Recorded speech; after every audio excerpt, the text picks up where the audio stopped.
അവരുടെ ഏറ്റവും പ്രധാനപ്പെട്ട സ്റ്റാർ ക്യാമ്പയിൻ പോയിന്റ് അത് മുണ്ടക്കൈ ചൂരൽമലയിലെ ദുരന്ത പുനരധിവാസ പ്രവർത്തനങ്ങളായി.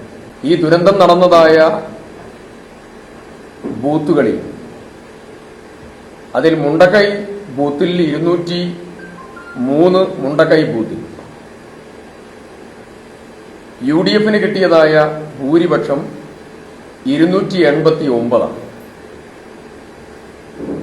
അവിടെ സർക്കാരിന്റെ പ്രചരണം ഏറ്റെടുത്ത് നിന്നതായ ഇടതുപക്ഷ സ്ഥാനാർത്ഥിക്ക് ലഭിച്ചതായ ടോട്ടൽ വോട്ട് 270. ഇടതുപക്ഷ സ്ഥാനാർത്ഥിക്ക് ലഭിച്ച ടോട്ടൽ വോട്ടിനേക്കാൾ ഭൂരിപക്ഷം ദുരന്തബാധിതരായ കമ്മ്യൂണിറ്റി അവിടെ നിന്ന് UDF നൽകുകയുണ്ടായി. ചൂരൽമല 204, അവിടെ UDF ലഭിച്ച ഭൂരിപക്ഷം 239. അപ്പോ ദുരന്തബാധിത മേഖലയിൽ സർക്കാർ ചെയ്ത പ്രവർത്തനങ്ങളോട് ദുരന്തബാധിത സമൂഹം പൂർണ്ണമായും സർക്കാരിനെ കൈവിട്ടിരിക്കുന്നു എന്നുള്ളതിന്റെ ഡാറ്റയാണ് ഈ തെരഞ്ഞെടുപ്പ് വിശകലനത്തിലൂടെ നമുക്ക് ബോധ്യപ്പെടുന്നത്. നോക്കൂ, ഇപ്പോൾ നമ്മൾ കേട്ടത് ടി സിദ്ദിഖ് MLA വാക്കുകളാണ്. കൽപ്പറ്റയിൽ നിന്നും വൻ ഭൂരിപക്ഷത്തിന് 45,000-ൽ പരം വോട്ടുകളുടെ ഭൂരിപക്ഷത്തിൽ നിന്ന് കൽപ്പറ്റയിൽ നിന്നും വിജയിച്ചു വന്നിരിക്കുകയാണ് നമ്മുടെ ടി സിദ്ദിഖ്. കഴിഞ്ഞ തവണ ഏകദേശം 5,000-ൽ താഴെ വോട്ടുകൾക്ക് മാത്രമാണ് ഭൂരിപക്ഷത്തിനാണ് അദ്ദേഹം ജയിച്ചത്. ആ സ്ഥാനത്ത് നിന്നാണ് ഏതാണ്ട് കഴിഞ്ഞ തവണ കിട്ടിയതിനേക്കാൾ 10-27,000 വോട്ട് കൂടുതൽ വാങ്ങിക്കൊണ്ട് അവിടെ നിന്ന് വിജയിച്ചു വന്നിരിക്കുന്നത്.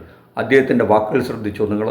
ദുരന്തമുണ്ടായ 2 പ്രദേശത്ത് നിന്നും ഇടതുപക്ഷ സ്ഥാനാർത്ഥിക്ക് കിട്ടിയതിനേക്കാൾ വോട്ട് കൂടുതൽ ടി സിദ്ദിഖിന് കിട്ടിയെന്നും അതുകൊണ്ട് തന്നെ ഈ സർക്കാർ ചെയ്തു കൊടുത്ത കാര്യങ്ങളിലൊന്നും തന്നെയല്ല അവിടുത്തെ ജനങ്ങൾ വിശ്വസിച്ചതെന്നും തന്നെയാണ് വിശ്വസിച്ചതെന്നും നമ്മുടെ ടി സിദ്ദിഖ് പറയുമ്പോൾ യഥാർത്ഥത്തിൽ ഈ നാട്ടിൽ എന്തുകൊണ്ടാണ് UDF വിജയിച്ചത് എന്നുള്ളതിൻ്റെ ഉത്തരം കിടക്കുന്നുണ്ട്. ഇടതുപക്ഷം വലിയ ആവേശത്തോടു കൂടെ ഈ ഇലക്ഷൻ കാലത്തൊക്കെ പ്രചരിപ്പിച്ചിരുന്നത് സർക്കാർ 10,451 വീടുകളടങ്ങുന്ന ഒരു ടൗൺഷിപ്പ് ആ ദുരന്തബാധിതരക്കായി പണിതു കൊടുത്തത് LDF മഹത്തായ നേട്ടമാണെന്നും ലോകത്തിന് മാതൃകയാണെന്നും ഒക്കെ വലിയ തോതിൽ പ്രചരിപ്പിച്ചു. എന്ന് മാത്രമല്ല, വീട് പണിതു കൊടുക്കാമെന്ന് പറഞ്ഞിരുന്ന ഈ ടി സിദ്ദിഖിൻ്റെ പാർട്ടി ഒരു വീട് പോലും കൊടുത്തില്ല എന്ന് മാത്രമല്ല പണം പിരിച്ചു മുക്കി എന്നുള്ള ആക്ഷേപം കൂടെ കേട്ടൊരു കക്ഷിയുടെ പ്രതിനിധിയാണ് അവിടെ വൻ ഭൂരിപക്ഷത്തിന് വിജയിച്ചിരിക്കുന്നത്. എന്ന് പറഞ്ഞാൽ ദുരന്തം അനുഭവിച്ച മനുഷ്യർക്ക് വിശ്വാസം ഈ സർക്കാരിനെ ആയിരുന്നില്ല, തങ്ങളെ ആ ദുരന്തത്തിൽ നിന്നും കൈപ്പിടിച്ചുയർത്തിയ സർക്കാരിനോടായിരുന്നില്ല, വീട് തരാമെന്ന് പറഞ്ഞിട്ട് ഒരു വീട് പോലും തരാതിരുന്ന കോൺഗ്രസിനോടും ടി സിദ്ദിഖിനോടുമാണ് എന്ന് ഉറക്കെ വിളിച്ചു പറയുന്നതായിരുന്നു അവിടുത്തെ റിസൾട്ട് എന്നുള്ളത് ഇപ്പോൾ ടി സിദ്ദിഖാണ് നമ്മളോട് പറഞ്ഞു തരുന്നത്. ഇത് അവിടെ മാത്രമില്ല കേട്ടോ, ഇത് കേരളം മുഴുവൻ ഇത് തന്നെയാണ് LDF സംഭവിച്ചത്, അല്ലെങ്കിൽ UDF വിജയത്തിൽ കലാശിച്ചത്. ഇതുപോലെ ഒരുപാട് നല്ല കാര്യങ്ങൾ ചെയ്ത മിക്ക പ്രദേശങ്ങളിലും LDF പൊട്ടിപ്പൊളിഞ്ഞുപോയി. ഇപ്പം നിങ്ങൾ കേട്ടിട്ടുണ്ടോ എന്നറിയില്ല, എറണാകുളം ഭാഗത്ത് ചെല്ലാനെന്ന് പറഞ്ഞൊരു തീരപ്രദേശമുണ്ട്. കടലിൻ്റെ മക്കൾ തിങ്ങിപ്പാർക്കുന്ന പ്രദേശമാണ്. അവരുടെ ജീവിതം എന്ന് പറയുന്നത് കടലാണ്.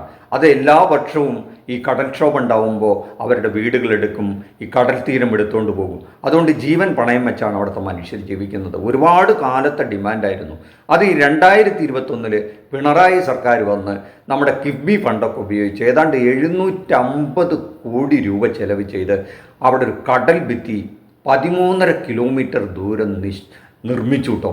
അത് കഴിഞ്ഞപ്പോൾ വളരെ സുരക്ഷിതമായി അവിടെ എന്താ നിങ്ങൾക്ക് നടന്നതെന്നറിയോ? കഴിഞ്ഞ തദ്ദേശ സ്വയംഭരണ തെരഞ്ഞെടുപ്പ് നടന്നപ്പോൾ അവിടെ ആരാ ജയിച്ചെന്നറിയോ നിങ്ങൾക്ക്? UDF ജയിച്ചു വന്നു. മനസ്സിലായോ നിങ്ങൾക്ക്?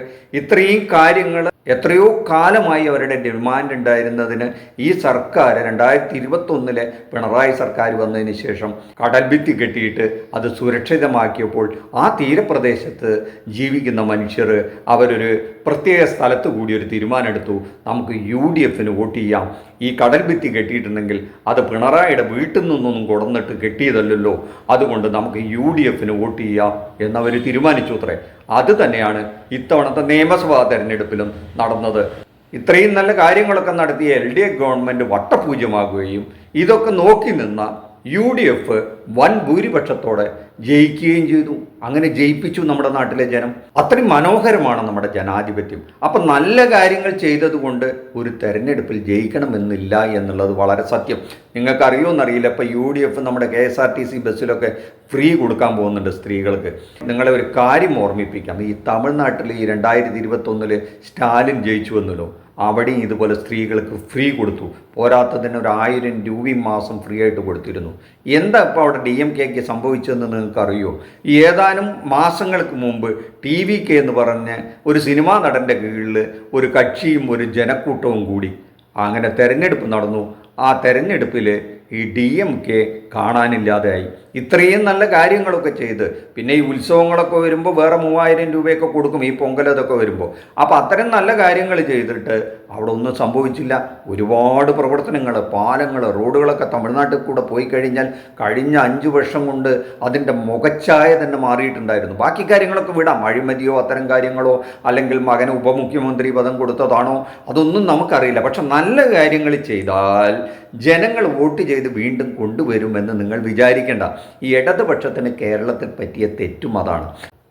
LDF കരുതിയത് എന്താണെന്ന് വെച്ചാൽ കഴിഞ്ഞ 10 വർഷമായി ഇവിടെ നടത്തിയ വികസന പ്രവർത്തനങ്ങൾ, നാട്ടുകാർക്ക് ബോധ്യപ്പെടുന്ന വികസന പ്രവർത്തനങ്ങൾ നടത്തിയിട്ടുണ്ട് അവർ. ഓരോ മനുഷ്യനും തൊട്ടറിയാവുന്നതും കണ്ടറിയാവുന്നതുമായ നിരവധി വികസന പ്രവർത്തനങ്ങൾ നമുക്ക് നേരിട്ട് അനുഭവമുണ്ട്. നല്ല സ്കൂളുകൾ വന്നു, നമ്മുടെ തൊട്ടടുത്ത സർക്കാർ സ്കൂളുകളൊക്കെ ഗംഭീരമായി ഹൈടെക്കായി.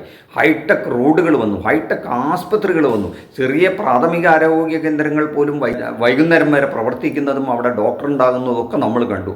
അതുപോലെ തന്നെ നല്ല റോഡുകൾ വന്നു, നല്ല പാലങ്ങൾ വന്നു.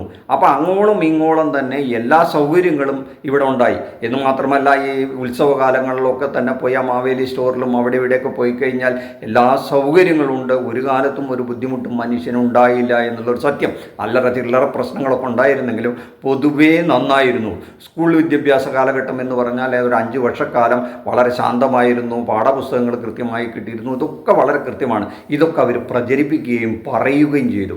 എന്നിട്ടും ജനം അതൊന്നും കേൾക്കാതെ നേരെ പോയിട്ട് UDFന് വോട്ട് ചെയ്യുന്നൊരു നിലയുണ്ടായിട്ടുണ്ടെങ്കിൽ മറ്റെന്തോ കാരണം കൊണ്ടായിരിക്കാം ഈ ഗവൺമെൻറ് പുറത്തു പോകട്ടെ എന്ന് തീരുമാനിക്കുന്നത്.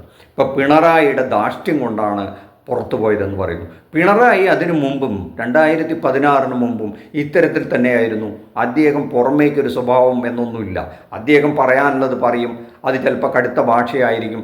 അങ്ങനെ മലയാളിക്ക് അദ്ദേഹത്തെ അറിയുകയും ചെയ്യാം. അത് തന്നെയാണ് ഈ 10 വർഷവും അദ്ദേഹം പറഞ്ഞിട്ടുള്ളൂ. അതിലപ്പുറത്തേക്കൊന്നും പറഞ്ഞിട്ടില്ല എന്ന് നമുക്കറിയാം. നല്ല സ്നേഹത്തോടു കൂടി പെരുമാറിയാൽ ആ സർക്കാരിനെ വീണ്ടും കൊണ്ടുവരുന്നു നിങ്ങൾ കരുതുന്നുണ്ടോ? അങ്ങനെയാണെങ്കിൽ ഉമ്മൻചാണ്ടി എല്ലാ മനുഷ്യരോടും ചിരിച്ചും സ്നേഹത്തോടും കെട്ടിപ്പിടിച്ചും 2011 മുതൽ 2016 വരെ ഭരിച്ചല്ലോ. എന്നാൽ ആ ഉമ്മൻചാണ്ടി സർക്കാരിനെ 2016 തിരികെ കൊണ്ടുവന്നു. അപ്പോൾ അതൊന്നുമല്ല, സ്നേഹം കൊണ്ട് പിന്നെ പെരുമാറിയാലോ, സ്നേഹത്തോടു കൂടെ ജനങ്ങളോട് പെരുമാറിയാലൊന്നും ആ സർക്കാരിനെ തിരിച്ചു കൊണ്ടുവരണം എന്ന നിർബന്ധമില്ല എന്നുള്ളതിൻ്റെ ബെസ്റ്റ് ഉദാഹരണമാണത്. എന്തിനാ നമ്മുടെ ശിവൻകുട്ടി കഴിഞ്ഞ 5 വർഷമായിട്ട് വിദ്യാഭ്യാസ മന്ത്രിയാണ്. അതിനു മുമ്പ് ചില ആക്ഷേപങ്ങളൊക്കെ ഉണ്ടെങ്കിലും അദ്ദേഹം കഴിഞ്ഞ ഒരു 5 വർഷമായിട്ടൊരു മന്ത്രി അപ്പൂപ്പനായിരുന്നു. എല്ലാ കാര്യങ്ങളും നന്നായി നടത്തിയ മനുഷ്യനാണ്. അദ്ദേഹത്തെ ഇപ്പോൾ തോൽപ്പിച്ചു കളഞ്ഞില്ലേ? അപ്പോൾ അതൊന്നുമല്ല ഇതിൻ്റെ കാര്യം. അതല്ലാത്ത മറ്റെന്തോ ഒരു സംഭവം അതിവിടെ ഇന്ത്യയിൽ ഒട്ടാകെ വർക്കൗട്ട് ചെയ്യുന്നുണ്ട്. അതിൻ്റെ ഒരു പരീക്ഷണശാലയായി കേരളവും മാറിയിരിക്കുന്നു. അതിന് UDF എന്ന സംവിധാനത്തിലെ ചിലരെ ഉപയോഗിച്ചോ എന്ന് സംശയം തോന്നുന്ന ചിലതെല്ലാം ഇവിടെ നടക്കുന്നുണ്ട്. അതിൻ്റെ ലക്ഷണങ്ങൾ കണ്ടു തുടങ്ങി, അതിൻ്റെ വിത്തുകൾ ഇവിടെ പാകി തുടങ്ങി. അതുകൊണ്ട് തന്നെ അടുത്ത 2031 അത് പടർന്ന് പന്തലിക്കാനുള്ള ഒരു ചാൻസ് ഉണ്ട്. ആ സമയത്ത് കടപഴകുന്നത് ഒരുപക്ഷെ UDF തന്നെയായിരിക്കും എന്നുള്ള കാര്യത്തിൽ തർക്കമില്ല. നന്ദി, നമസ്കാരം. മറ്റൊരു വിഷയവുമായി മറ്റൊരു എപ്പിസോഡ് കാണുന്നവരെ താങ്ക് യു.